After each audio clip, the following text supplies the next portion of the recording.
पास Google map है, ठीक है, वो एक एप्लीकेशन है मशीन लर्निंग की। उसके अंदर क्या है, आप पाथ फाइंड करते हो, ठीक है। आपके पास जिस तरह ऑटोमेटिक रोबोट्स हैं, हेल्पर्स हैं, किसी भी आप शॉपिंग प्लाजा में चले जाएं, अगर इंटरनेशनली जाएं, पाकिस्तान में तो भी अप्लाई नहीं है, तो आपको जिस तरह आप पीछे ह्यूमन रिसोर्सेज फिर रहे होते हैं, लिखा होता है मैं हेल्प यू, तो इस तरह बाहर रोबोट्स हैं, रोबोट्स आपको हेल्प आउट करते हैं चीज़ों को स्कैन करके उसकी प्राइस बताने में और चीज़ों को प्लेसिंग करने में ऑन द रैक्स किसी भी ग्रोसरी स्टोर में। तो वो बेसिक एग्जांपल्स हैं अप्लाइड साइड लर्निंग की। इनपुट प्रोसेस आउटपुट है, तीनों चीज़ें अप्लाई होती हैं आपकी हर तरह के बिजनेस मॉडल के अंदर और एआई मॉडल के अंदर। जो अभी हम बात करें लेयर्स की, वो प्रोसेसिंग उसके अंदर बढ़ा दी जाती है, लेयर्स बढ़ जाती हैं, ठीक है। ओके, ये वाली चीज़ें तो मैं आपको बता चुका हूँ, एग्जांपल बीपी वाली और डायबिटीज़ वाली।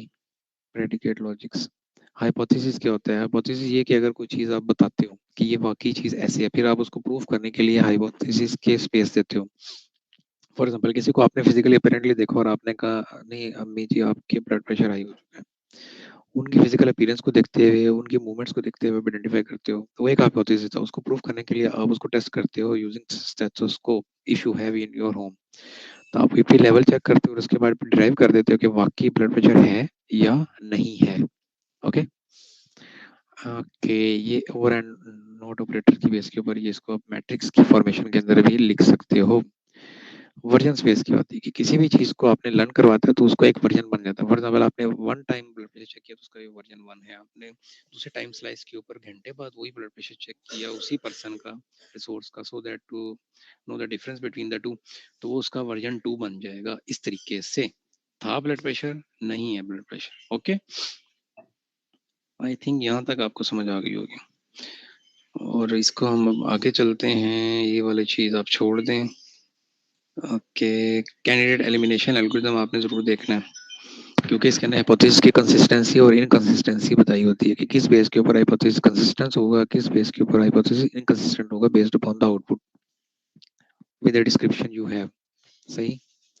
ये वाली चीज़ भी आप छोड़ दें, इसमें भी हाइपोथेसिस के मर्जर्स हैं, ये आपको समझ नहीं आएंगे फिलहाल, क्योंकि ये इसकी एग्जांपल थोड़ी कॉम्प्लेक्स है। हाँ, ये ट्री वाला जरूर आपको समझ आएगा, डिसीजन ट्रीज लर्निंग। इसके अंदर क्या है, इफ एल्स, जहाँ पे भी डिसीजन ट्रीज आएंगे वहाँ पे इफ एल्स स्ट्रक्चर अप्लाई होगा। किसी भी चीज को आपने अगर आइडेंटिफाई करना है, ये देखें, if temperature is equal to high and blood pressure is equal to high, तो ऑब्वियस है कि पर्सन सिक होगा। अब ये हाइपोथेसिस स्पेस की पॉसिबिलिटीज हैं, ये तो भी दो है ना, ये 2 पावर 9 मतलब बहुत ज्यादा, ये तो 2 की पावर 2 होगा इधर, ठीक है। तो आप उसको ऐसे आइडेंटिफाई करते हैं। एंट्रोपी आप छोड़ दें, ये थोड़ा हटके कंसेप्ट है कंप्यूटर साइंस से, केमिस्ट्री का। इसको भी छोड़ दें। एमएस वाले ये ऑनलाइन हाँ, उस पे मीट। परसेप्ट्रॉन क्या होता है? परसेप्ट्रॉन एक समझ लो कि एक यूनिट है मेजरमेंट का, जिसके अंदर आप लर्निंग को रखवा रहे होते हो। अब मशीन्स को आप क्या करते हो, क्लासिफिकेशन देते हो, पैटर्न रिकग्निशन देते हो, प्रेडिक्शन देते हो। मशीन लर्निंग ये तीन काम बेसिकली करती है, classification, clustering, pattern recognition, prediction. किस बेस के ऊपर? डाटा के बेस के ऊपर। एक आपके पास फ्रूट्स की you can say that block है, पेटी है, उसके अंदर आम भी है, मैंगोज भी हैं, एप्पल्स भी हैं, और राउंड शेप्ड और कौन सा ले हम, ऑरेंज है, ठीक है। अब उसको कैसे पता चलेगा स्कैनर को कि इसके अंदर ऑरेंज है, या you can say that mango तो ओवल शेप नहीं होता। ऑरेंज ले लेते हैं आप इसको, और क्या लें इसको, गोवा ले लेते हैं, और क्या लें, चलें, दो दो आपने फ्रूट्स ले लिए, कंसिडर कर लिया। अब आपको कैसे पता चलेगा उसके अंदर एप्पल और ऑरेंज है या गुआवा है? तीन हो गए क्लासिफाई करने के लिए। तो मशीन क्या करेगा, सेंसर उसको आइडेंटिफाई करेगा, कैसे? उसकी शेप से, ठीक है, उसकी यूनिफॉर्म शेप्स हैं सारे फ्रूट्स के, उसके कलर से आइडेंटिफाई करेगा, और उसकी जो थिकनेस है उससे, उसकी स्किन की थिकनेस से, ठीक है।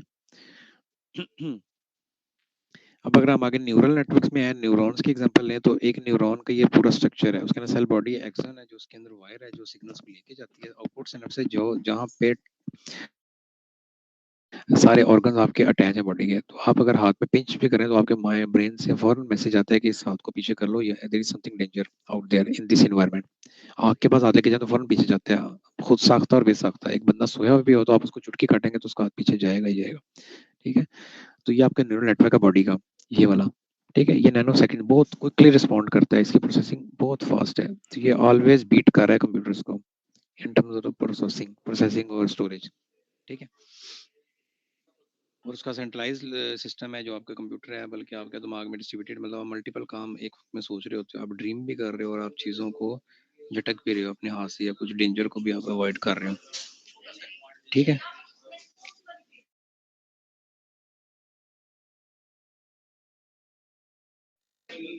आवाज आ रही है आप लोगों को?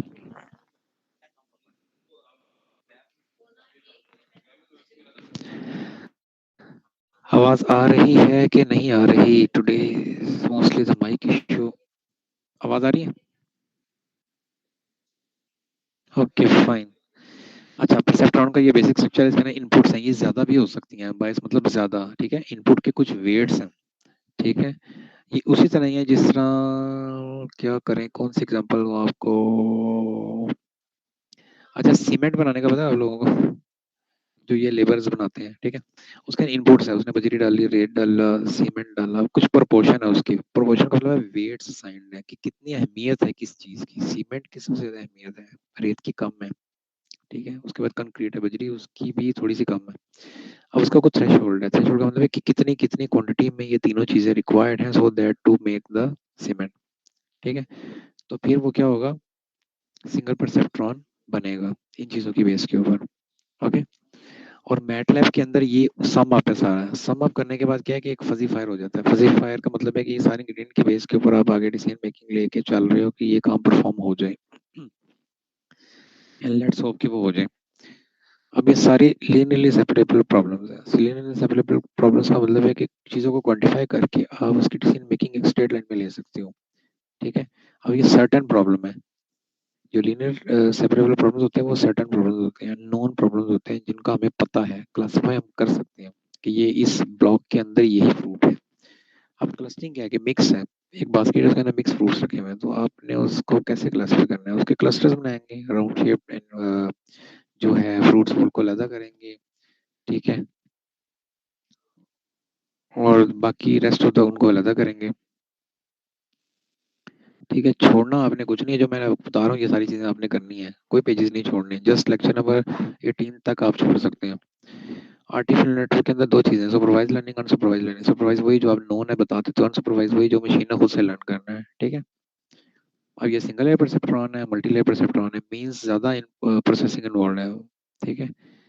मल्टी लेयर में ज्यादा प्रोसेसिंग है और सिंगल लेयर में वन है।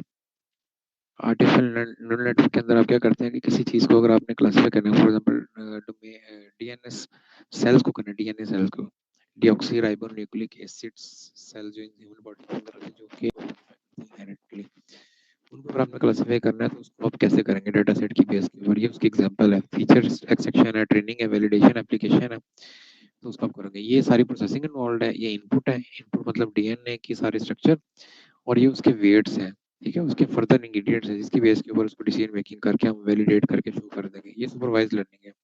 इसमें बैक प्रोपोगेशन भी आप कर सकते हो, पता चल सकता है आपको कि किन खुलियों या किन चीज़ों की बेस के ऊपर आपने एक बंदे की रिपोर्ट आइडेंटिफाई की है। अनसुपरवाइज में आप ऐसा नहीं कर सकते।